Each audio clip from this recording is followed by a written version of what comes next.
My name is Jennifer Digon Tulapilap, 19 years old, and I live in Poro Calabihan, Dara, Dumaguete City. This is my video about patterns in nature, but this time I make a video that I found in our house that related in pattern in nature. The first pattern is symmetry.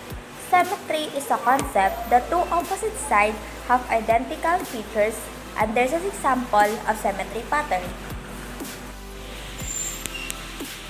This is our window. Every side has the same size. Second, our stairs. It is also the same size every side.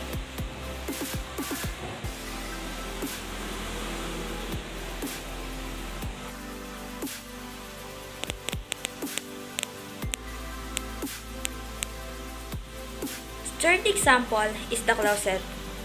Every side is the same size.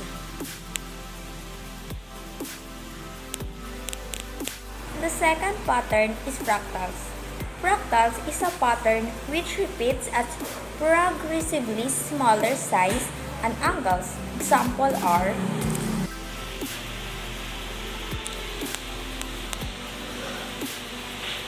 It is a wooden stand from bigger to smaller. the third pattern is spiral.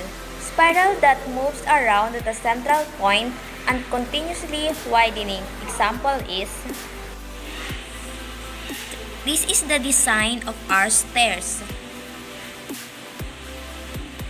Continuously widening or rotated.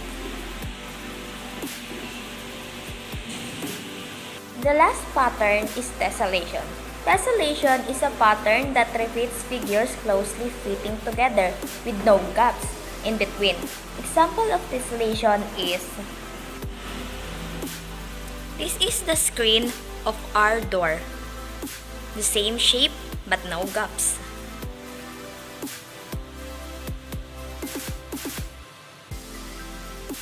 This is the end of my video. I hope you like it.